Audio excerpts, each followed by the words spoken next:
స్తోత్రం. హల్లెలూయా. ఈరోజు మనము ఒక వాక్య భాగం ధ్యానం చేద్దాం.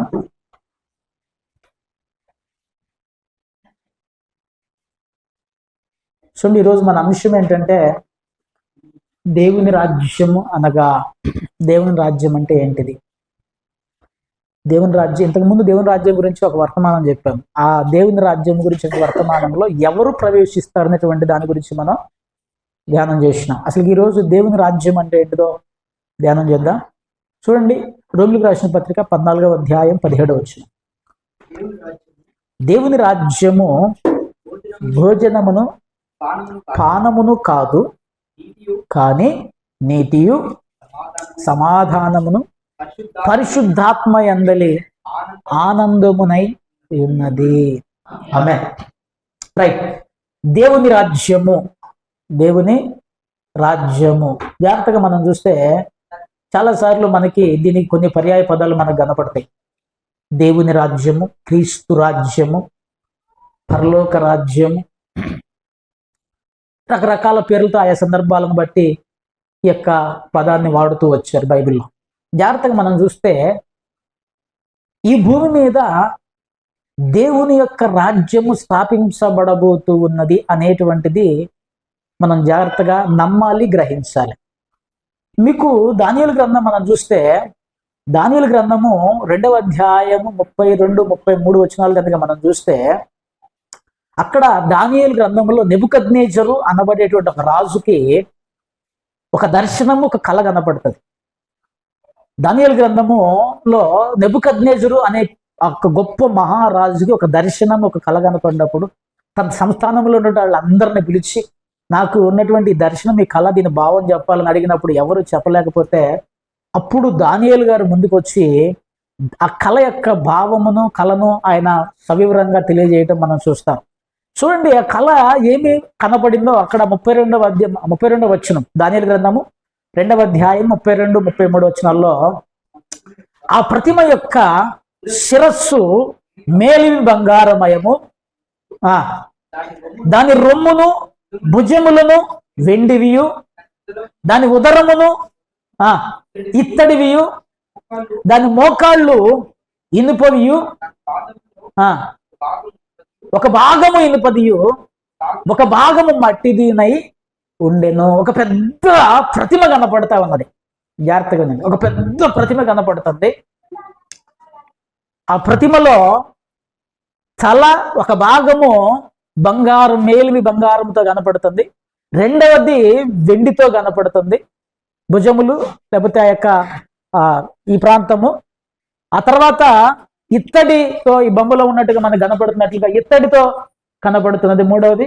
నాలుగవది 2 సపరేట్ ఉన్న ఐరన్ ఏజ్ అంటారు దాన్ని. ఈ 4 రకాల గొప్ప రాజ్యాలకు సాదృశ్యంగా మనం చూస్తూ ఉన్నాం. ఆ విషయాన్ని మనం జాగ్రత్తగా గమనించినట్లయితే 44వ వచనంలో స్పష్టంగా దేవుడు తెలియచేస్తూ ఉన్నాడు. ఆ యొక్క 42, 43, 44 వచనాలు చూస్తే రాజ్యము నీవే, ఆ రాజు నీవే అని చెప్పేసి చెబుతూ 44వ వచనంలోకి వచ్చేసరికి ఒక చక్కటి మాట వివరణ ఇస్తూ ఉన్నాడు. చూడండి, ఆ రాజుల కాలములలో దేవుడు, జాగ్రత్తగా ఉండే, ఒక రాజ్యము స్థాపించును, నాశనము కలుగదు, ఆ రాజ్యము మరెవరికి చెందదు. 4 రాజ్యాల గురించి అక్కడ కళ, దర్శనం రాయబడింది. మనకు ఆ విషయాలన్నీ 38, 39 కింద వచనాల్లో మనం చూస్తే స్పష్టంగా ఉంటది. మొదటిది బాబిలోనియన్ సామ్రాజ్యం. ప్రపంచ రాజులు అంటే చిన్న చిన్న రాజులు ఉన్నారు సుమా, చిన్న రాజుల గురించి కాదు అక్కడ రాయబడింది, ప్రపంచాన్ని ఏలినటువంటి రాజ్యాల గురించి రాయబడింది. బబులోను సామ్రాజ్యము యేసుక్రీస్తు పూర్వము 634, 562 మధ్యలో ఆయన బాబిలోనియన్ సామ్రాజ్యం ఒకటి. ఆ తర్వాత రెండో చూసినట్లు మాసిదోనియా పర్షియన్ సామ్రాజ్యం. పర్షియన్స్ చాలా ఎక్కువగా ఆ యొక్క అంటే కోరేషు నాయకత్వంలో వాళ్ళు ఒక రాజ్యాన్ని స్థాపించారు. ఆ తర్వాత అలెగ్జాండర్ ది గ్రేట్, ఆయన ప్రపంచాన్ని జయించాడు. ఆ తర్వాత రోమన్ ఎంపైర్ అనేటువంటిది ప్రపంచం మొత్తాన్ని పరిపాలించిన రాజ్యాలు. చిన్న చిన్నగా మన దేశంలో ఒక రాజ్యం ఉంది, ఇంకోటి ఉంది. అయితే ఇది చెప్పడం చాలా ఇప్పటి సందర్భం కాదు, కానీ నేను ఎందుకు ఈ యొక్క పిక్చర్ తీసుకున్నాను అంటే, ఇక్కడ ఒక రాజ్యం స్థాపించబడుతూ ఉన్నది. ఇది చాలా ప్రాముఖ్యమైనది. 44వ వచనంలో ఆ రాజుల కాలములలో పరలోకమందున్న దేవుడు ఒక రాజ్యము స్థాపించును. ఈ యొక్క రాజ్యాలు గొప్ప గొప్ప రాజులు, గొప్ప గొప్ప అలెగ్జాండర్కి చిరుత అని పేరు. ఏం పేరు? చిరుత. అసలుకి ప్రపంచాన్ని ఇక మొత్తం లాస్ట్కి వచ్చేసాడు. ఇక మొత్తాన్ని జయించుకుంటూ చాలా మంది, కోరేషు కానీ లేకపోతే నెబుకద్నెజర్ కానీ, నెబుకద్నెజర్ గురించి రాయబడింది ఆయనకు నచ్చినటువంటిది చేశాడని రాయబడింది. రోమా సామ్రాజ్యం, రోమన్ ఎంపైర్, ఇవన్నీ ఒకనొక సర్టన్ పీరియడ్ టైం వచ్చేసరికి అవి అంతరించిపోయినాయి. ప్రతి రాజ్యానికి కొంత సమయము, ఈ రోజుల్లో మనం కూడా ఎక్స్పైరీ డేట్ ఉంది ప్రతి రాజ్యానికి. గుర్తుపెట్టుకోండి, ప్రతి రాజ్యానికి ఎక్స్పైరీ డేట్ ఉంది. ఎంత గొప్ప బబులోను సామ్రాజ్యమైనా కూడా అది కూల్చివేయబడింది. ఆ తర్వాత వచ్చినటువంటి కోరేషు నాయకత్వంలో పర్షియన్స్ ప్రపంచాన్ని ఏలారు. ఆ తర్వాత అలెగ్జాండర్ ది గ్రేట్ ప్రపంచాన్ని ఏలాడు. ఆ తర్వాత రోమియోలు ప్రపంచాన్ని ఏలారు. కానీ అందరూ ఒక్కొక్క టైంలో, ఇప్పుడు కిందకి మనం చదివితే 10 వేళ్లు కనపడతాయి. సో వాటిని ప్రవచనకర్త యూరోపియన్ యూనియన్ అని చెప్పేసి 10 దేశాలు యూనియన్ గా మార్చబడతాయి. ఇప్పటికి ఆల్రెడీ యూరోపియన్ యూనియన్ ఒక దేశంగా, ప్రపంచంలో రాబోయేటువంటి ఒక గొప్ప రాజ్యముగా యూరోపియన్ యూనియన్ అనేటువంటిది అవతరించబోతుంది అని చెప్పేసి కొంతమంది ప్రవక్తలు మాట్లాడుతూ ఉన్నారు. అయితే ఇక్కడ జాగ్రత్త గమనించాల్సిన విషయం ఏంటంటే, ఎన్ని రాజ్యములు వచ్చినా, ఎంతమంది రాజులు వచ్చినా కూడా పరలోకమందు ఉన్నటువంటి దేవుడు ఒక రాజ్యము స్థాపిస్తూ ఉన్నాడు. చూడండి, కింద రాయబడింది, దానికెన్నటికి నాశనము లేదు. ఆ రాజ్యమునకు నాశనము లేదు. ఆ రాజ్యము జయించగలిగిన వాడు లేడు. ఆ రాజును జయించగలిగిన వాడు లేడు. ఆయనకు పేరు రాజులకు రాజు, ప్రభులకు ప్రభు. ఆయనకు పేరు చూడండి, ఆ రాజ్యం పొందిన వారిని గాక మరి ఎవరికి చెందదు. అది ముందు చెప్పిన రాజ్యములన్నిటినీ పగలగొట్టి, ఈ దర్శనంలో అతనికి ఒక రాయి కనపడుతుంది. మనుషుల చేతితో సహాయం లేని రాయి కనపడుతుంది. ఆ రాయి వచ్చి పైనుంచి కింద దాకా తుక్కుగా ప్రతి ఒక్క ఆ యొక్క బంగారమును, అదేవిధంగా వెండిని, అదేవిధంగా ఇత్తడిని, అదేవిధంగా ఇనుమును, ప్రతి రాజ్యమును తుక్కు చేసేసి ఒక రాజ్యము స్థాపించబడబోతూ ఉన్నది. అది నిర్మూలము చేయును. ప్రతి రాజ్యాన్ని నిర్మూలన చేస్తుందట. నిర్మూలము చేయును, కానీ అది యుగ యుగముల వరకు నిలచును. దేవునికి స్తోత్రం, హల్లెలూయా. ఎప్పుడు రాజ్యం స్థాపించబడుతుంది? ఇది మనం చాలా జాగ్రత్తగా ఆలోచన చేయాలి. ఎప్పుడు స్థాపించబడుతుంది? అసలు ఈ రాజ్య స్థాపన ఎప్పటి నుంచి ప్రారంభమైంది అని మనం ఆలోచన చేయాలి. ఇక్కడ ఒక హింట్ ఇచ్చాడు బైబిల్ గ్రంథంలో. ఆ రాజుల కాలములలో దేవుని రాజ్యము బయలుపరచబడేటువంటి సందర్భం ఒకటి ఉంది. ఇంకా అది బయలుపరచబడలే, కానీ దేవుని రాజ్య స్థాపన ఆల్రెడీ ప్రారంభమైనట్లుగా మనం చూస్తూ ఉన్నాం. ఎలా చెప్పగలుగుతాము ఆల్రెడీ దేవుని రాజ్య స్థాపన ప్రారంభమైందని? ఎలా చెప్పగలుగుతాము? జాగ్రత్తగా మనం చూడండి. దేవునికి లేఖనం ఒకసారి చూద్దాం. మత్తయి సువార్త 13వ అధ్యాయము 33వ వచనంలో దేవుని రాజ్యం గురించి, పరలోక రాజ్యం గురించి ఉపమానములలో ఒక ఉపమానం మనం జాగ్రత్తగా ఆలోచన చేస్తే, మత్తయి సువార్త 13వ అధ్యాయం 33వ వచనం, ఆయన మరి ఒక ఉపమానము వారితో చెప్పెను,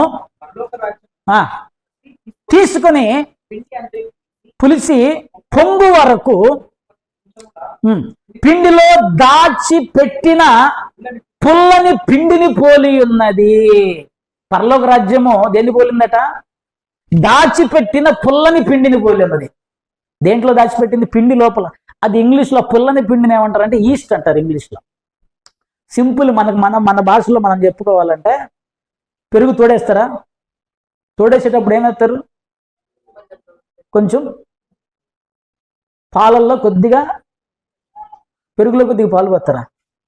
పాలల్లో కొద్దిగా పెరిగేస్తారు. పెరిగేస్తే ఆటోమేటిక్గా తెల్లరేపాటికి ఎలా జరుగుతుంది? మీరు ఎప్పుడన్నా చూసారా? మనం ఎప్పుడన్నా చూసామా? అంటే మీరు ఒక పదం మనం చాలాసార్లు వినుంటాం. ఈ పదాన్ని చాప కింద నీరులా అనేటువంటి పదాన్ని మనం చాలా వింటాం. అంటే కనపడకుండా దేవుని యొక్క రాజ్య స్థాపన అరే ఇప్పుడు నేను చూడలేదు కదా, నాకు కనపడలేదు కదా, పెరుగు గడ్డగట్టడానికి వీలు లేదంటే కుదురుతుందా? వీలు కాదు. ఎప్పటి నుంచి ప్రారంభమైందయా అంటే, దేవుడు ఆది కాండములోనే ఒక మాట చెప్పాడు, నీ సంతానమునకు స్త్రీ సంతానమునకు వైరము అన్నాడు. సర్పాన్ని చూస్తూ నీ సంతానమునకు స్త్రీ సంతానమునకు వైరము.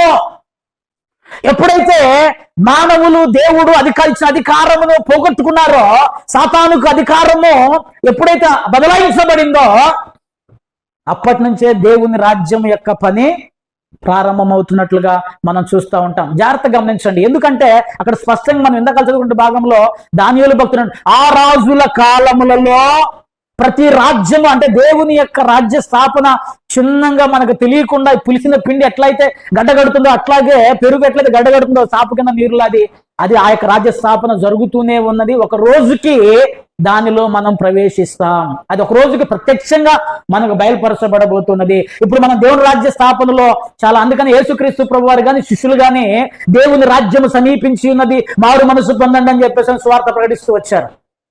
దేవుని రాజ్యం సమీపించి ఉన్నది, మారు మనసు పొందండి, మారు మనసు పొందండి, మారు మనసు పొందండి అని చెప్పేసి వారు ప్రకటిస్తూ వచ్చినట్లుగా మనం చూస్తాం. చూడండి, లూకా శుభవార్త 17వ అధ్యాయము 20వ వచనంలో పరిసయ్యులు శాస్త్రులు వచ్చి యేసుక్రీస్తు ప్రభువుని శోధిస్తూ ఉన్నారు. 17వ అధ్యాయం 20-21 వచనాలు మనం చదువుదాం. దేవుని రాజ్యము ఎప్పుడు వచ్చునని ఆయన అడిగినప్పుడు రాజు, ఎందుకనగా ఇదిగో దేవుని రాజ్యము మీ మధ్యనే ఉన్నది గనుక ఇక్కడనని అక్కడనని చెప్ప వీలు పడదని వారికి ఉత్తరం ఇచ్చెను. దేవుని రాజ్యం ఎక్కడుందట? మన మధ్యలోనే ఉన్నది. ఎప్పుడు వస్తుంది? పర్టికులర్ డేట్ ఎప్పుడు? డేట్ చెప్పడానికి వీలు పడదు. అందుకే అంటున్నాడు, దేవుని రాజ్యము మీ మధ్యలోనే ఉన్నది, వ్యాపిస్తూ ఉన్నది. నువ్వు సువార్త చెప్పేందుకు ఒక దేవుని యొక్క రాజ్యంలోకి చేర్చబడుతూ ఉన్నాడు. ఒకడు మారు మనసు పొందితే ఏం జరుగుతున్నట్టు? దేవుని రాజ్యంలోనికి చేర్చబడుతూ ఉన్నట్టు. ప్రత్యక్షంగా ఒక రోజు యేసుక్రీస్తు లిటరల్ గా దేవుని యొక్క రాజ్య స్థాపన జరిగిస్తాడు. కానీ ఈ యొక్క రాజ్య స్థాపన చాప కింద నీరులా ప్రవేశిస్తూనే కట్టబడుతూనే ఇప్పుడు మనందరము దేవుని రాజ్య వారసులమా కదా? దేవుని రాజ్య సంబంధులం, రాజ్య సంబంధులు అని చెప్పేసి బైబిల్ మనకి స్పష్టంగా తెలియచేస్తూ ఉన్నది. ప్రేమికులారా, జాగ్రత్తగా మనం చూసినట్లయితే ఇక్కడ ఈ దేవుని యొక్క రాజ్యము ఏమి కాదయ్యా అంటే, దేవుని రాజ్యం అంటే ఏంటిది అనేటువంటిది మనం ధ్యానం చేస్తున్నాం. దేవుని రాజ్యము స్థాపించబడుతూ ఉన్నది. దేవుని రాజ్యము ఏమి కాదు అంటే అక్కడ స్పష్టంగా ఏం చెప్పండి, భోజనమును పానమును కాదు అంటే ఏంటిది? ఇక్కడ మనం జాగ్రత్తగా ఆలోచన చేయాలి. పౌలు గారు, అయ్యా దేవుని రాజ్యం అంటే భోజనము కాదు, తిండి తిప్పలు కాదు అని చెప్పాడు. ఎందుకు ఆ మాట చెప్పాడు మనం ఆలోచన చేయాలి. చాలాసార్లు ప్రజలలో ఉండే మార్కు శుభవార్త 7వ అధ్యాయం 1, 2, 3, 4 వచనాలు మనం చదువుదాం. మార్కు శుభవార్త 7వ అధ్యాయము 1-4 వచనాలు. యెరూషలేము నుండి పరిసయ్యులు కొందరు ఆయన యొద్దకు కూడి వచ్చి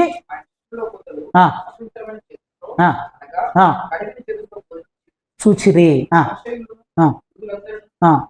పెద్దల పారంపర్యాచారమును బట్టి చేయరు, నీళ్లు చల్లుకుంటే చేయరు, కుండలను కడుగుట వారు అనుసరించేది వారు. చాలు అంటే ఏంటిది ఇక్కడ? భోజనమును పానమును కాదు అంటే అర్థం ఏంటంటే, పరిసయ్యులు అప్పటి వరకు ఏ విధమైనటువంటి టీచింగ్ చేస్తున్నారు? చేతులు కడుక్కోకుండా బూదంటే అపవిత్రము, చేతులు కడుక్కోకుండా భోజనం చేస్తే అపవిత్రము, నువ్వు అపవిత్రుడవు, కాబట్టి నీకు దేవుని యొక్క రాజ్యంలో చోటు లేదు. అంటే చేతులు కడుక్కోకుండా భోజనం చేస్తే అపవిత్రం అయిపోతారా? పరిసయ్యులు, శాస్త్రులు అంటే వీళ్ళు కొన్ని సిద్ధాంతాలు కల్పించుకున్నారు. పారంపర్యాచారములు అన్నాడు. అనేక ఆచారములు పారంపర్యాచారమును బట్టి, అంటే చేతులు కడుక్కొని భోజనం చేయొద్దని, కడుక్కోకుండా భోజనం చేయమని నేను చెప్తలే, అది మన ఆరోగ్యం కొరకు, శుభ్రత కొరకు. కానీ దాని వలన నువ్వు దేవుని రాజ్యంలో ప్రవేశించలేవంటే కుదరదు. అర్థమవుతుందా? అసలు దేవుని రాజ్యము అనేటువంటిది మనం పెట్టుకుంటున్నటువంటి కల్పితమైనటువంటి కథల మీద, లేకపోతే మన ఇష్టం వచ్చిన ఆచారముల మీద. ఇంకా కొన్ని ఆచారాలు ఉన్నాయట వాళ్ళకి. చూడండి, సంతలోంచి బయట సంతకు పోయేస్తే నీళ్లు చల్లుకుంటారట. ఈరోజు చల్లుకుంటున్నారా? ఇంకా కింద ఏంటి, ఇత్తడి కుండలు, గిన్నెలు, ఇత్తడి పాత్రలు. దానికి ఒకటో నెంబర్ కింద ఒక అర్థం ఉంటుంది. పాత్రలు అనగలదు, మంచం అని ఉంటుంది చూడండి. మంచములను ఎప్పుడైనా మంచాలు తడుపుకొని కడుక్కున్నారా? కడుక్కోలేదా? నిజం చెప్పండి, ఎప్పుడు కడుక్కుంటారు? ఎవరైనా చచ్చిపోయారు అనుకో, ఇంట్లో ఉన్న బోళ్ళు, గూళ్ళు, బేందలు మొత్తం మంచాలతో సహా కడగాలి. ఒకసారి నాకు మా చుట్టాలు ఫోన్ చేశారు, మన వాళ్ళు చనిపోయారయ్యా, నువ్వు మంచాలు తడుపుకోండి అన్నారు. వాళ్ళు చచ్చిపోతే మేమెందుకు మంచాలు తడుపుకోవాలి? అంటే ఇక్కడ ఏమైపోయిందంటే, దేవుని యొక్క రాజ్యమును మన అనుకూలమైనటువంటి బోధలతోటి త్రిప్పేశారు. నువ్వు ఇది తింటే అపవిత్రము, అది తింటే అపవిత్రము, అది తినకూడదు, ఇది తినకూడదు. నేను పోయిన వారం కూడా మీకు స్పష్టంగా చెప్పిన, 3 తినకూడదు.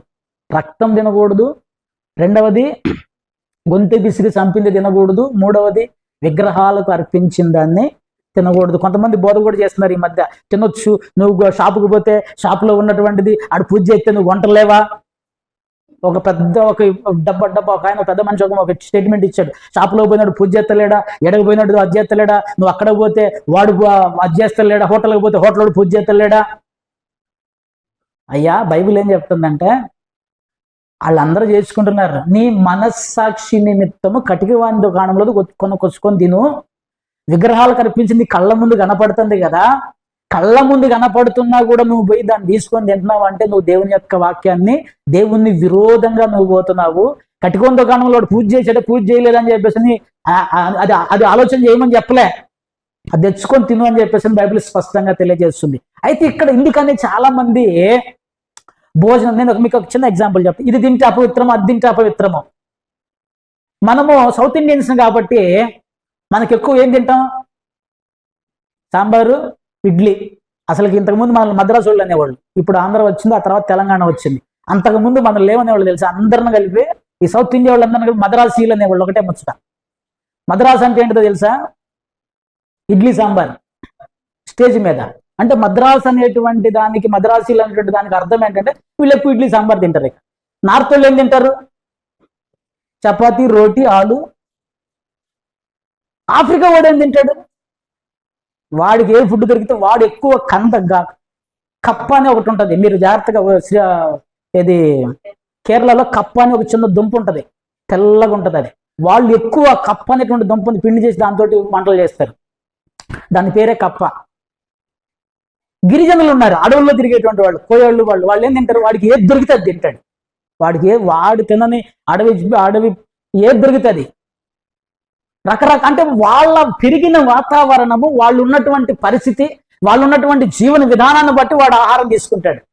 అంత మాత్రాన దేవుని రాజ్యము ఈ భోజనము వలన నీకు నిషేధించబడింది అనేటువంటి దాన్ని పౌలు గారు దాన్ని ఖచ్చితంగా ఖండిస్తూ, దేవుని రాజ్యము భోజనము కాదు, పానము కాదు అని చెప్పేసి అన్నాడు. అందుకనే యేసుక్రీస్తు ప్రభు వారు కూడా ఇంకొక విషయానికి వస్తే, మత్తయి సువార్త 7:20 సేమ్ ఇదే ప్యాటర్న్ లోకి వచ్చినప్పుడు, ఇదే సందర్భంలోకి వచ్చినప్పుడు 20-21 మనం జాగ్రత్తగా చదివితే,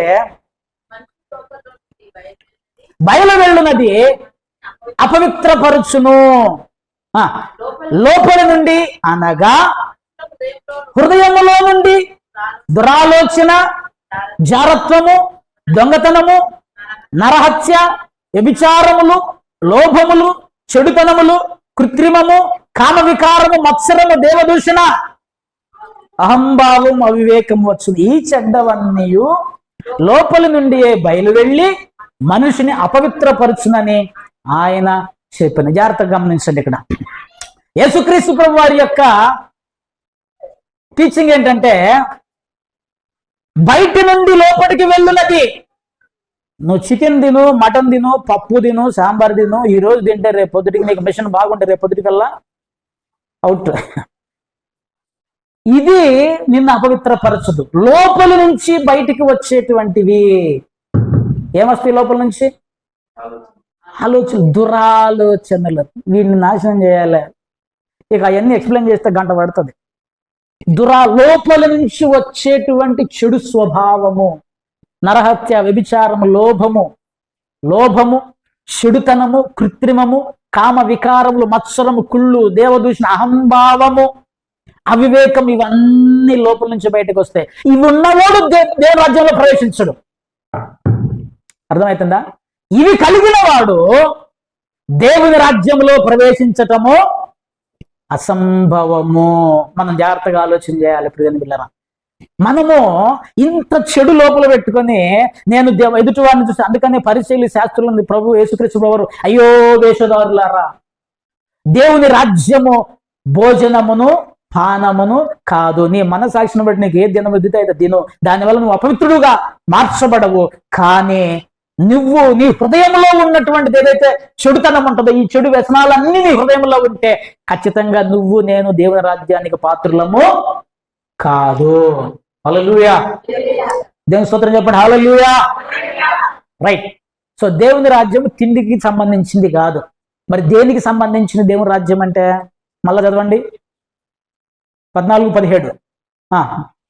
దేవుని రాజ్యము భోజనమును పానమును కాదు గాని ఆనందమునై ఉన్నది.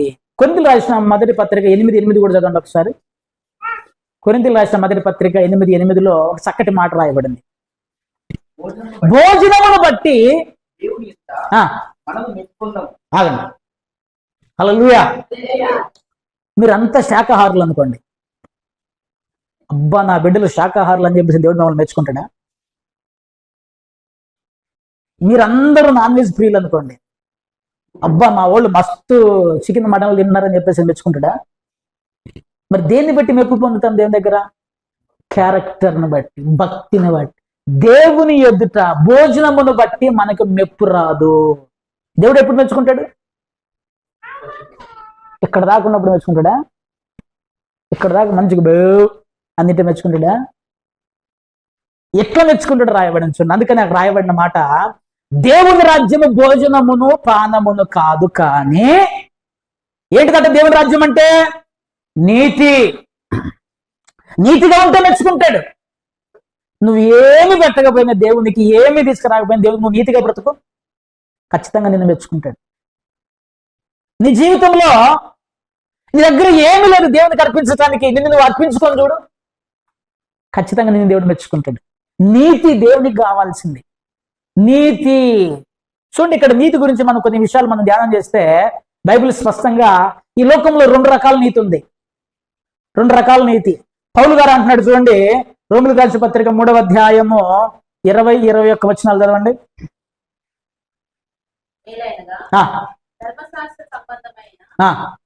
క్రియల మూలముగా దృష్టికి తీర్చబడడు. పాపమనగా ఇట్లుండగా ధర్మశాస్త్రమునకు వేరుగా దేవుని నీతి బయలుపరచబడుచున్నది. దానికి ధర్మశాస్త్రమును సాక్ష్యం ఇచ్చుచున్నారు. జాగ్రత్తగా ఇక్కడ మూలమైనదై దేవుని నీతి అయి ఉన్నది. దేవుని స్తోత్రం చెప్పండి. హల్లెలూయా. ఇక్కడ జాగ్రత్తగా రండి. మనం నీతిమంతులం కాదు. బైబిల్ చెప్తా నీతిమంతుడు లేడు, ఒక్కడు కూడా లేడు. ఏ భేదము లేదు, అందరూ దేవుడు అనుగ్రహించు మహిమను పొందలేకపోతున్నారు. చాలా మంది నీతిగా ఉండడానికి ఇక్కడ చూడ ఒక రాయబడి, ధర్మశాస్త్ర సంబంధమైన క్రియల మూలముగా నీతిమంతులంగా మార్చబట్టడానికి ప్రయత్నము చేస్తూ ఉన్నారు. క్రియల మూలముగా నీతి, మనకు నీతి ఎటువంటిది అంటే మురికి గుడ్డల వంటిది అని బైబిల్ చెప్తుంది. మన నీతి మురికి గుడ్డల వంటిది.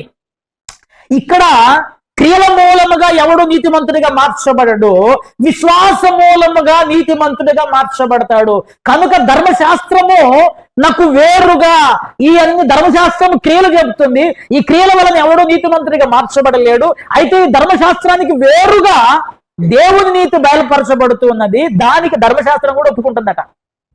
ఏంటిది ఆ నీతి అంటే యేసు క్రీస్తునందలి విశ్వాసము వలన కలుగు నీతి. హల్లెలూయా. దీన్ని ఆపాదించబడిన నీతి అంటారు. ఆపాదించబడిన నీతి అంటే నేను నీతిమంతుణ్ణి కాదు, యేసుక్రీస్తు ప్రభువారు తన నీతిని నాకు అనుగ్రహించాడు. అర్థమవుతుందా? యేసుక్రీస్తు ప్రభువారు తన నీతిని నాకు అనుగ్రహించాడు. ఆయన నీతిమంతుడు, ఆయనలో ఏ పాపము లేదు. సో నేను ఎప్పుడైతే ఆయన నమ్ముతానో, విశ్వసిస్తానో, ఆ నీతి నా మీదికి వచ్చి నన్ను నీతిమంతునిగా మారుస్తూ ఉన్నది అనేటువంటి సత్యాన్ని మనం గమనించాలి. ఇప్పుడు ఎవడైతే దేవుని రాజ్యంలో ప్రవేశించాలని కోరుకుంటాడో వాడు ఎలా ఉండాలి? నీతిగా బ్రతకాలే. ఎందుకు? దేవుడు తన నీతిని మనకి యేసుక్రీస్తునందలి విశ్వాస మూలముగా నీతి అని చెప్పేసి స్పష్టంగా బైబిల్ చెప్తాం. చూడండి 5వ అధ్యాయం, రోమిలికి రాసిన పత్రిక 5వ అధ్యాయము 9వ వచనంలో, కాబట్టి ఇప్పుడు నీతిమంతులముగా తీర్చబడి నిశ్చయముగా ఆయన ద్వారా ఉగ్రత నుండి రక్షింపబడుదుము. జాగ్రత్తగా మనము ఇప్పుడు, కాబట్టి ఆయన రక్తము వలన మనము నీతిమంతులముగా మార్చబడి. ఎవరిని నీతిమంతునిగా చేసింది? ఎవరు? యేసు రక్తం. చెప్పండి అందరు, ఎవరు? యేసు రక్తం. యేసు రక్తము నన్ను నీతిమంతునిగా చేసింది. ఇంకా వేరే ఏం లేదన్న. ఇంకా వేరే ఏదైనా నీతిమంతునిగా చేసింది అని అంటే నువ్వు నీతిమంతునివి కాదు. కనుక ఏం చెప్తున్నాడు? నీతిమంతులముగా తీర్చబడి మరింత నిశ్చయముగా ఉగ్రత నుండి మనము రక్షించబడుతున్నాం. ఉగ్రతలో లేడు అంటే వాడు ఎక్కడుంటాడు? జాగ్రత్తగా ఉందండి. ఉగ్రత, నరకము, శిక్ష ఇక్కడ లేడంటే ఎక్కడుంటాడు? దేవుని రాజ్యంలో ఉంటాడు. అర్థమవుతుందా? ఇక్కడ లేడు అంటే, ఈ నరకములో వాడు లేడంటే పరలోక రాజ్యంలో వాడు ఉంటాడు. ఉగ్రత నుంచి తప్పించబడ్డావు అంటే ఖచ్చితంగా నువ్వు దేవుని యొక్క కృపలో, దేవుని యొక్క సన్నిధిలో నువ్వు ఉంటావు. ఎట్లా? నీతిమంతునివిగా మార్చబడితే. అందుకనే దేవుని రాజ్యం అంటే ఏంటిదయ్యా అంటే నీతి. నీతిని అనుసరించి ప్రతి ఓడు దేవుని రాజ్యంలో సభ్యులుగా ఉంటారు అని చెప్పేసి బైబిల్ స్పష్టంగా తెలియజేస్తుంది. ఇక్కడ చూడండి, అందుకని నేను మీకు ఇక్కడ 2 రకాల నీతి. క్రియల వలన ఒకటి, దేవుని యొక్క కృప వలన, దేవుని యొక్క రక్తం వలన ఆపాదించబడుతున్న నీతి. చూడండి, ఫిలిప్పీయులకు రాసిన పత్రికలో పౌలు గారు తన గురించి కొన్ని మాటలు చెప్తున్నాడు. 3వ అధ్యాయం 9వ వచనం, 9, 10, 11 వచనాలు మనం జాగ్రత్తగా కిందకి చదువుకుంటూ వస్తే, క్రీస్తును సంపాదించుకొని ఓకే చదువు. అనగా ఆయన యందు అగపడు నిమిత్తము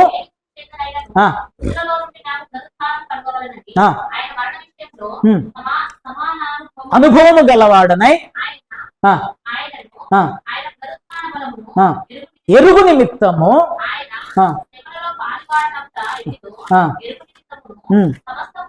సమస్తమును నష్టపరుచుకొని దేనికి స్తోత్రం చెప్పండి. హల్లెలూయా. ఈయనకు కొన్ని రిక్వైర్మెంట్స్ ఉన్నాయి. పౌలు గారికి కొన్ని రిక్వైర్మెంట్స్ ఉన్నాయి.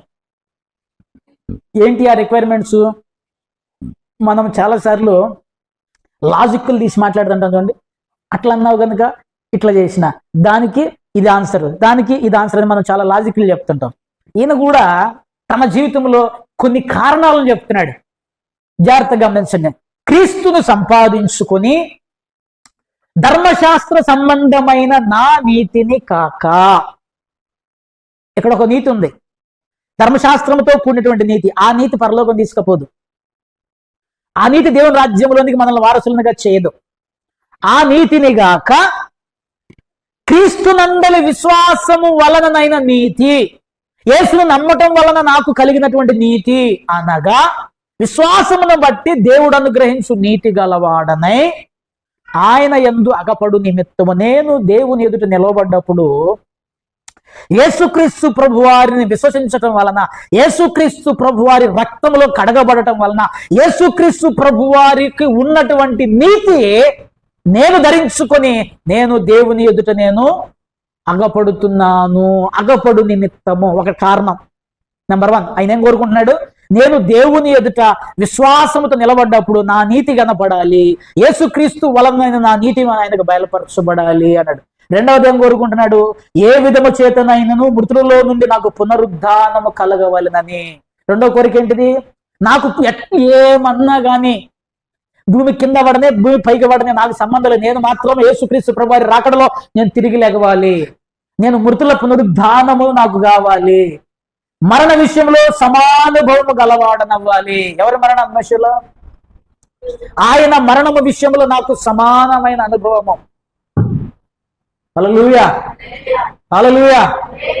అనుభవం ఎట్టొస్తుంది?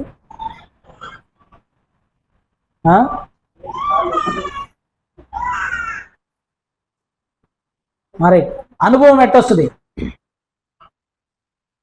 అయ్యో, అనుభవం ఎట్టొస్తుంది తెలీదే? చేస్తే వస్తుంది, అంతేనా? ఒకసారి కూర వండితే రెండోసారి ఉప్పు ఎక్కువైందో తక్కువైందో అర్థమైతే దాన్ని వేస్తాం. అనుభవం అనేటువంటిది పని చేస్తే వస్తుంది, అనుభవిస్తే వస్తుంది. రైట్. ఇంకొక కోరిక ఉంది. ఏంటిదా కోరిక? ఆయన మరణము విషయంలో సమానమైన అనుభవము గలవాడనై ఉండాలని కోరుకుంటున్నా అన్నాడు. ఇప్పుడు ఆయనకి ఎటువంటి అనుభవం కావాలి? మరణము విషయంలో సమానమైన అనుభవం కావాలి. ఇప్పుడు బిర్యానీకి పోయి మంచి ఏవన్ హోటల్కి పోయి బిర్యానీ తిన్నాం అనుకో, ఏవన్ హోటల్ రుచి ఇద్దరికి తెలుస్తుంది. సో ఆయన మరణంలో నేను కూడా సమానుభవం గలవాడిని కావాలంటే నేను కూడా ఆ యొక్క శ్రమని అనుభవించాలి. అర్థమవుతుందా? శ్రమ మరణం విషయంలో సమానుభవం గలవాడనై ఆయన పునరుద్ధాన బలము ఎరుగు నిమిత్తము ఆయన శ్రమలలో పాలువాడనొకటి ఎట్టిదో ఎరుగు నిమిత్తము ఇవన్నిటి కొరకు ఆయన ఏం చేస్తుందంటే సమస్తమును నష్టపరుచుకుని వాటిని పెంటతో సమానముగా ఎంచుకొనుచున్నాను. హల్లెలూయా. ఏం చేస్తుందట? సమస్తము వీటన్నిటి కొరకు, యేసుక్రీస్తు ప్రభువారి యొక్క నీతి కొరకు సమస్తాన్ని నేను విడిచిపెడుతున్నాను అంటున్నాడు. హల్లెలూయా. అక్కడ కింద డాట్స్ ఎందుకు ఇచ్చానంటే ఆ యొక్క పెద్ద మొత్తం ఆ సబ్జెక్ట్ అంతా ఉంటుంది అక్కడ. క్రీస్తునందలి విశ్వాసము కొరకు, క్రీస్తునందలి విశ్వాసము చేత కలిగిన నీతి కొరకు. సో పరిశుద్ధాత్మ దేవుని యొక్క లేఖ స్పష్టంగా తెలియజేస్తుంది, మనము జాగ్రత్తగా దేవుని రాజ్యం అంటే ఇదిగో ఈ నీతిని మనం కలిగి ఉండాలి. దేవుని రాజ్యం అంటే నీతి. చూడండి, లూకా శుభవార్తలో 13వ అధ్యాయము 23వ వచనంలో యేసుక్రీస్తు ప్రభువారిని ఒక మాట అడుగుతాడు ఒక ఆయన. లూకా శుభవార్త 13వ అధ్యాయం 23వ వచనం 24వ వచనం. ప్రభువా ఆయన అడుగా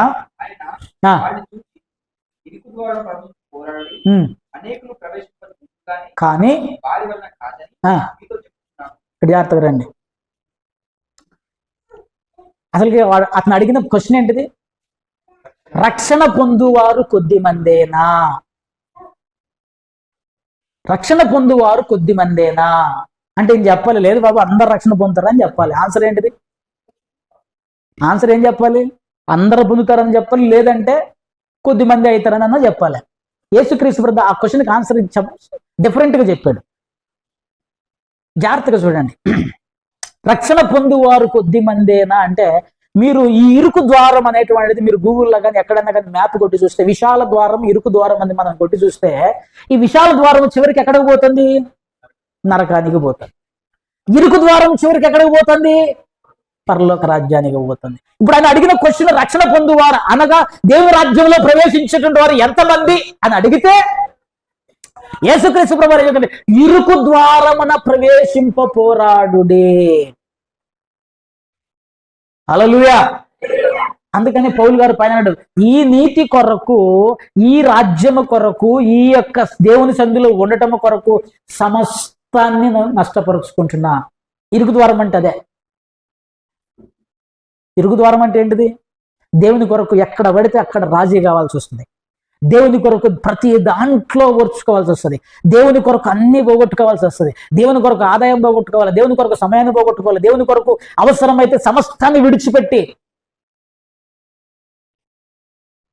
నన్ను వెంబడించాలనుకునేవాడు తన సిలువను ఎత్తుకొని నన్ను వెంబడించాలి అన్నాడు. సిలువను ఎత్తుకొని వెంబడించడం అంటే ఓ పెద్ద పొడుగు సిలువ తయారు చేసుకొని రోజు బుధాన్ని వేసుకొని తిరగటమేనా? తన సిలువను ఎత్తుకొని నన్ను వెంబడించాలి అన్నాడు. ఒకడు నిజంగానే సిలువ వేసుకొని మోసుకొని పోతా ఉన్నాడట, ప్రయాణం అవుతున్నాడట. తక్కువ ఒకడు వచ్చాడు, వచ్చి అరే బాబు సిలువే కదా, ఇంత పెద్ద పురువాటి సిలువ ఎందుకు, కొంచెం కట్ చేసుకోని చెప్పేసి మంచిగా కౌన్సిలింగ్ చేశాడట. వాడు సగం కట్ చేసుకొని అలకాగా ఉంది, అందరికంటే ముందు పరిగెత్తాడు. ముందు పరిగెత్తి అక్కడ పెద్ద లోయ ఒకటి ఉంది, అవతల ఏసై ఉన్నాడు, అవతల దేవుని రాజ్యం ఉంది. అరే బాబు నాయన వచ్చావా, నీ సిలువ ఎక్కడి నుంచి అక్కడికి సరిపోతుంది, వేసుకొని రా, దాటేసేయి, లోయ దాటేసేయి అన్నాడట. వీడు ఎన్నిసార్లు వేసినా సరిపోతలేదు, ఎందుకు? కట్ చేసుకున్నాడు కాబట్టి. అంటే ఏంటిది ఇక్కడ? దేవుని రాజ్యంలో ప్రవేశించడానికి మనము, అందుకనే పౌలు గారు శిష్యులకు చెప్తాడు, అనేక శ్రమలను అనుభవించి మనము దేవుని రాజ్యంలో ప్రవేశించాలి అంటాడు. దేవుని రాజ్యం అంటే నీతిగా బ్రతకటం. దేవుని రాజ్యంలో ఎవడో ప్రవేశిస్తాడే అంటే నీతిమంతుడు ప్రవేశిస్తాడు. చెడ్డవాడు, పనికిరానోడు, ఇక అందరూ ప్రవేశించిన తర్వాత నువ్వు నేను ఇంకా నీతిగా బ్రతకటం ఎందుకు? కనుక దేవుని రాజ్యము నీతి. దేవునికి స్తోత్రం, హల్లెలూయా. రెండవది దేవుని రాజ్యము సమాధానము. ఈ సమాధానానికి రెండు మాటలు ఉంటాయి, అర్థాలు. ఒకటి అనుసంధానించబడటం. చూడండి, రోమిలికి రాసిన పత్రిక 5వ అధ్యాయం 10వ వచనం. ఏలయనగా, రోమిలికి రాసిన పత్రిక 5వ అధ్యాయం 10వ వచనం. ఏలయనగా శత్రువులమై ఉండగా మరణము ద్వారా సమాధానపరచబడిన ఎడల వారమై మరి నిశ్చయముగా రక్షింపబడుదము. ఇక్కడ సమాధానం అనే దానికి ఉన్నటువంటి ఒక మీనింగ్ ఏంటంటే, ఏమంటారు, ఇద్దరు గొడవ పడ్డప్పుడు వాళ్ళిద్దరిని కాంప్రమైజ్ చేస్తే ఏమంటారు? సమాధానపరిచారు అంటారు. సమాధానపరచడం. ఇక్కడ ఒక మీనింగ్ ఏంటంటే, సమాధానం అంటే మునుపు శత్రువులము. ఎవరికి శత్రువులం? మునుపు దేవునికి శత్రువులం. మనం నిజంగా ఇంతకుముందు దేవునికి శత్రువులుగానే బ్రతికాము. అయితే మనకి తండ్రి దేవునికి మధ్యలో ఈ యొక్క శత్రుత్వాన్ని యేసుక్రీస్తు ప్రభువారు తన మరణము ద్వారా మన పాపములను తీసివేసి మన కొరకు ఆయన చనిపోయి మనల్ని యేసుక్రీస్తు ప్రభువు తన పక్కన పెట్టుకొని తీసుకొచ్చాడు ఇక్కడికి. తండ్రి అయిన దేవుని దగ్గర తీసుకొచ్చాడు. ఇప్పుడు తండ్రి అయినటువంటి దేవుడు నన్నుగా చూస్తలేడు, నన్ను యేసుక్రీస్తు ప్రభువు రక్తములో కడగబడిన వాడుగా చూస్తున్నాడు. అప్పుడు నన్ను ఏం చేసినట్టే, తండ్రితో సమాధానము. ఇప్పుడు నా ఇంట్లో ఉండాలంటే నాతో సమాధానం లేనట్టు ఉంటాడు. నా ఇంట్లో నాతో శత్రువుగా ఉన్నటువంటి నా ఇంట్లో పడుకొస్తాడా? నాతో కలిసి ఉంటాడా? సో నేను దేవుని రాజ్యంలో ఉండాలి అని అన్నప్పుడు దేవునితో నేను సమాధానము పడవలసిన వారు. యేసుక్రీస్తు ప్రభువారు మనలను దేవునితో సమాధానపరిచాడు. రెండవది దేవుని రాజ్యము సమాధానం అంటే ఇంగ్లీష్లో పీస్ అనేటువంటి మాట రాయబడింది. ఏంటిది? పీస్ అంటే ఏంటిది? శాంతి, ఈ రెండు ఒకే అర్థాన్ని ఇచ్చేటువంటి శాంతి, సమాధానం. దేవుని రాజ్యం ఎలా ఉంటుందయ్యా అంటే, ఎప్పుడన్నా ఊహించారా దేవుని రాజ్యం ఎట్లా ఉంటుందో? చూడండి, ప్రకటన గ్రంథము 21వ అధ్యాయం 4వ వచనం. ప్రకటన గ్రంథము 21వ అధ్యాయము 4వ వచనం. అక్కడ నూతన యెరూషలేము పట్టణం గురించి కొన్ని మాటలు రాయబడ్డాయి. ఆయన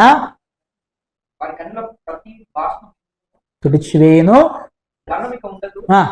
దుఃఖమైనను ఏడ్పైనను. చాలు, ఏముండదట అక్కడ? కన్నుల ప్రతి బాష్ప బిందువును తుడిచివేయును.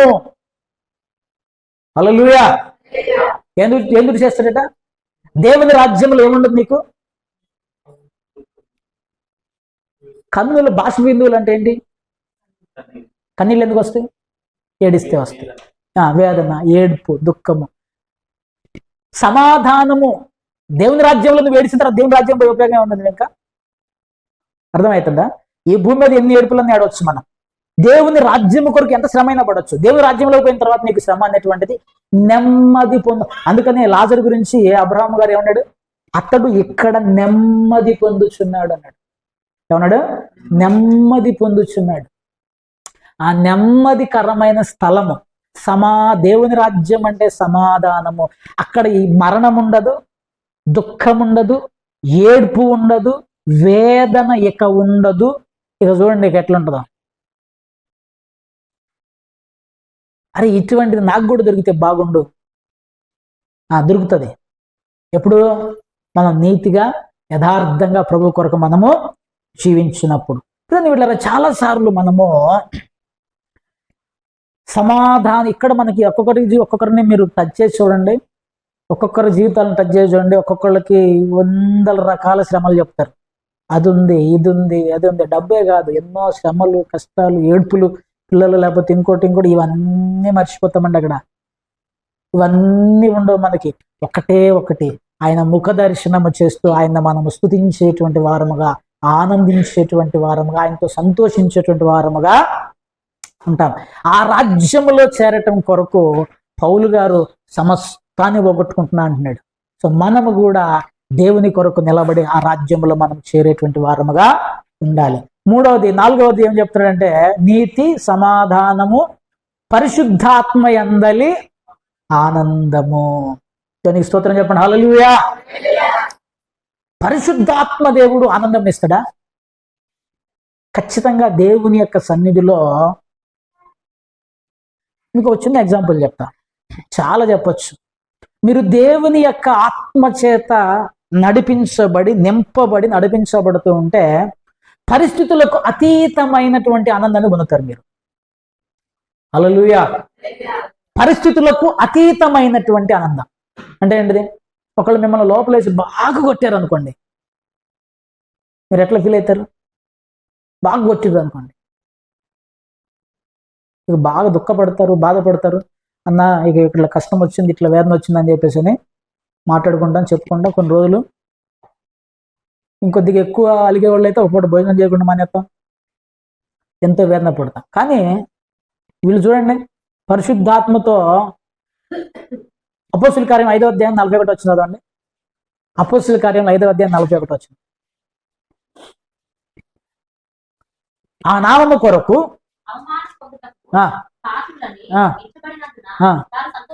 సంతోషించుచు. సార్ ఎవరు వీళ్ళు? పేతురు, యోహానులు. 3వ అధ్యాయంలో ఆ కుంటివాణ్ణి స్వస్థపరిచిన తర్వాత పట్టుకొచ్చారు, సన్హెడ్రిన్ సభ ముందుకు పట్టుకొచ్చారు. అప్పటికి బాగా కొట్టారు, బాగా కొట్టి వార్నింగ్లు ఇచ్చారు, వీళ్ళ యాటిట్యూడ్ ఏముంది చూడండి. వీళ్ళల్లో ఉన్నటువంటి పరిస్థితి చూడండి. అరే కొట్టారు కదా, దెబ్బలు తిన్నాం, అబ్బా ఇక్కడ నొత్తుంది, ఇక్కడ నొత్తుంది, ఆ కాలు నొప్పి వస్తుంది, ఈ హాస్పిటల్, ఏం ఆలోచన చేస్తలేరు. చూడండి వాళ్ళు ఏమంటారు? ఆ నామము నిమిత్తము శ్రమ పొందుటకు లేకపోతే అవమానం పొందుటకు పాత్రులమని ఎంచినందున వారు సంతోషించుచు. ఓకే కొట్టారు కదా, మంచిది అన్న, మీరు చెప్పొద్దన్న మళ్ళీ పోయి చెప్తా, మళ్ళీ కొట్టించుకోవడానికి రెడీగా ఉన్నాను నేను అంటాడు. హల్లెలూయా. మీరు ఇప్పుడు మమ్మల్ని కొట్టి యేసు గురించి చెప్పొద్దన్నారు కదా, మంచిది, మళ్ళా పోతున్నా, మరి మీరైతే కొడలు రెడీ చేసుకోండి, మళ్ళా చెప్పొస్తా, మళ్ళా కొడుతురు. కానీ సంతోషము పరిశుద్ధాత్మ అందలి, పరిశుద్ధాత్మతో మనం నింపబడుతుంది. మీకు మళ్ళా చెప్తున్నా, గుర్తుపెట్టాలి. చాలా మంది పరిశుద్ధాత్మ నెగ్లెక్ట్ చేస్తున్నారు. నిజంగా పరిశుద్ధాత్మను నెగ్లెక్ట్ చేయొద్దు, తృణీకరించొద్దు. పరిశుద్ధాత్మను పొందుకోవడానికి ప్రభువా నన్ను నడిపించు, నాలో ఉండు, నాలో నివాసం చేయి. ఎందుకు ఈ మాట చెప్తున్నా అంటే పరిశుద్ధాత్మ దేవుడు మనల్ని సర్వసత్యములోనికి నడిపించేటువంటి వాడు. ఆయన సర్వసత్యంలో నడిపించడానికి వచ్చాడని బైబిల్లో రాయబడింది. ఆయన మనం నిర్లక్ష్యం చేయకూడదు, ఆయన మనం త్రోసివేయకూడదు. ఆయన మనలో ఉంటే చూడండి, తెస్సలోనికీయులకు రాసిన పత్రిక 1వ అధ్యాయం 6వ వచనంలో తెస్సలోనికీయులకు వాళ్ళ గురించి ఒక అద్భుతమైన మాట రాయబడింది. పరిశుద్ధాత్మ వలన కలుగు ఆనందముతో. దేవునికి స్తోత్రం. హల్లెలూయా. గొప్ప ఉపద్రవమందు ప్రభువును పోలి నడుచుకొని వారైతిరి. గొప్ప ఉపద్రవములో అంటే ఏంటి అసలు ఒకసారి ఊహించండి. గొప్ప ఉపద్రవం అట, భయంకరమైన కష్టం. భయంకరంగా శ్రమ ఊరు ఊరు మొత్తం ఒకటై నిన్నొక్కడిని కూర్చోబెట్టి, లేకపోతే ఈ యొక్క తెస్సలోనికల మీద, లేకపోతే నిన్ను ఒక విపరీతమైన ప్రెషర్. ఓ పక్క నుంచి కొడుతున్నారు, ఓ పక్క నుంచి తగల పెడుతున్నారు, ఓ పక్క నుంచి వెలివేస్తున్నారు. అయినా వీళ్ళు దేవుని యొక్క వాక్యాన్ని ఎందుకు అంగీకరించారంటే పరిశుద్ధాత్మ అందలి ఆనందము, పరిశుద్ధాత్మ వలన కలుగు ఆనందము. వీరికి ఈ శ్రమల కంటే, ఈ కష్టాల కంటే పరిశుద్ధాత్మ దేవునితో వచ్చేటువంటి ఆనందము. దేవునికి స్తోత్రం, హల్లెలూయా. చూడండి బిడ్డలారా, మనము చాలా జాగ్రత్తగా పరిశుద్ధాత్మ దేవుడు నిన్ను సంతోషములోనికి, ఆనందములోనికి, సమాధానములోనికి, దేవుని యొక్క ఆనందము. అందుకనే పౌలు గారు ఏమంటుండంటే తెస్సలోనికీయులకు రాసిన పత్రిక 5వ అధ్యాయం 16వ వచనం, అదేవిధంగా ఫిలిప్పీయులకు రాసిన పత్రిక 4వ అధ్యాయం 4వ వచనం, 5:16. ప్రతి విషయమందును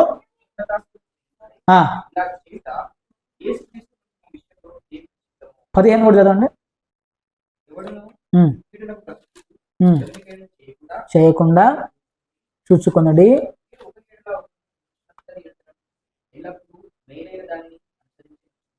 పదిహేనులో చివరి మాట ఉంటుంది, ఎల్లప్పుడూ సంతోషముగా ఉండుడి, జడతెగక ప్రార్థన చేయండి.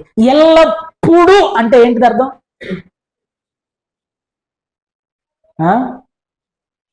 మనకు అనుకున్నది జరిగిందనుకో, బా ఆనందమే పరమానందమే అని పాట పాడతాం. మనం అనుకున్నది జరగలేదు అనుకో, అప్పుడు కూడా పాట పాడతాం, ఇలాంటిదా యేసు ప్రేమ అంటాడు. ఎల్లప్పుడూ ఎల్లప్పుడూ ఎల్లప్పుడూ నువ్వు సంతోషంగా ఉండాలని అంటే పరిశుద్ధాత్మ సహాయము నీకు నాకు కావాలి. చూడండి, అందుకనే ఫిలిప్పీయులకు రాసిన పత్రిక 4:4లో కూడా ఎల్లప్పుడూ ప్రభువునందు ఆనందించుడి. ఎక్కడ ఆనందించాలి? సంతోషంగా ఉండి చాలా రకాల సంతోషాలు ఉన్నాయమ్మా. చాలా రకాలుగా సంతోషిస్తుంటారు మనుషులు. ఒకటి సినిమా చూస్తే సంతోషిస్తుంటాడు, ఇంకోటి సంతోషం, ఇంకోటి సంతోషం, ఒకటి గద్ది. అన్న మీరు ఎల్లప్పుడూ సంతోషంగా ఉండమన్నారు కదా అన్న. నా సంతోషంగా ఉండండి, ప్రభువునందు సంతోషంగా ఉండండి. ప్రభువుని పాటలు పాడుతూ సంతోషించండి, ఆరాధిస్తూ సంతోషించండి, వాక్యం చదువుతూ సంతోషించండి, ప్రభు బిడ్డలతో సహవాసం చేస్తూ, వాక్య ధ్యానం చేస్తూ, ప్రభుతో మాట్లాడుతూ, దేవుని సన్నిధిలో ప్రతి నిత్యము ఆనందించడానికి మనం ప్రయత్నము. ఒక్కొక్కరికి ఒక్కొక్క సంతోషం ఉంటుంది, అవి కాదు. చూడండి ప్రేమలరా, దీనికి లేకంటే మరలా చెప్పుదును కాబట్టి మళ్ళీ అగైన్ మరలా చెప్తున్నా, ప్రభువునందు ఆనందించండి. జాగ్రత్తగా గమనించండి ప్రేమలరా, మన యొక్క దేవుని రాజ్యం అంటే నువ్వు తినేదాన్ని బట్టి నీకు పరలోక రాజ్యం డిసైడ్ చేయబడదు. గుర్తుపెట్టుకోండి. ఒకటి, దేవుడు ఈ భూమి మీద తన యొక్క రాజ్య స్థాపన చేయబోతున్నాడు. ఆ యొక్క పని ఆల్రెడీ ప్రారంభమైంది. రెండవది, దేవుని రాజ్యం అంటే భోజనము కాదు, పానం. నువ్వు ఏం తింటున్నావు, ఏం తాగుతున్నావు అనే దాన్ని బట్టి నువ్వు పరలోక రాజ్యం డిసైడ్ చేయబడదు. దేవుని రాజ్యం అంటే ఏంటిది అంటే నీతి. నువ్వు నీతిగా ఉంటే చేరతావు. దేవుని రాజ్యము సమాధానము, దేవుని రాజ్యము పరిశుద్ధాత్మయందలి ఆనందం. కనుక ప్రియని బిడ్డలారా, మనము ఇతరులను తృణీకరించగా, నువ్వు అది తింటున్నావు, ఇది తింటున్నావు, అది చేస్తున్నావు, ఈ లోక సంబంధమైన ఆచారములను అనుసరించే వారముగా కాక, మళ్ళా చెప్తున్నా, మా అమ్మగారు చనిపోయినప్పుడు మేమందరము చిన్న కూడికి పెట్టుకున్నాం. నాకు బాగా గుర్తు. వచ్చిన పాస్టర్ గారు, నేను ఒక ప్రశ్న అడుగుతాను, మీరు నాకు జాగ్రత్తగా సమాధానం చెప్పాలి అన్నాడు. సరే అడగండి అన్న. మంచిగా అన్ని తయారు చేస్తాంగా. చనిపోయారంటే మామూలుగా అప్పు సొప్పు తెచ్చుకొని కూడా చేస్తాం, మామూలుగా చేయంగా అప్పు తెచ్చి మరి చేస్తాం. నాకు బాగా ఐడియా ఉంది. ఇంత ఖర్చు పెట్టి ఇంత భయంకరంగా మంచిగా చేస్తున్నారు, ఈ ఫంక్షన్ వలన, ఈ ప్రార్థన వలన మీ అమ్మ పరలోకం పోతుందా అన్నాడు. నేను అన్న పోదు అన్న, డైరెక్ట్ చెప్పి పోదు అన్న. నేను పెట్టిన మంచి మంచి పదార్థాలను బట్టి పరలోకం పోరు. ఆమె బతికున్నప్పుడు ఆమె చేసిన క్రియలను బట్టి, బ్రతికిన బ్రతుకును బట్టి ఆమె పరలోక రాజ్యానికి చేరదు. భోజనం కాదు, జీవితం, క్యారెక్టర్, బ్రతుకు, నీ బ్రతుకు చక్కగా ఉంటే, నీతిగా ఉంటే, యథార్థంగా ఉంటే, దేవుని సందులో సమాధానమైన స్థితిని పొందుకుంటావు. ఆ ఆనందాన్ని నువ్వు కలిగి జీవిస్తావు. అట్టి కృప దేవుడు మనకు దయచేయును గాక.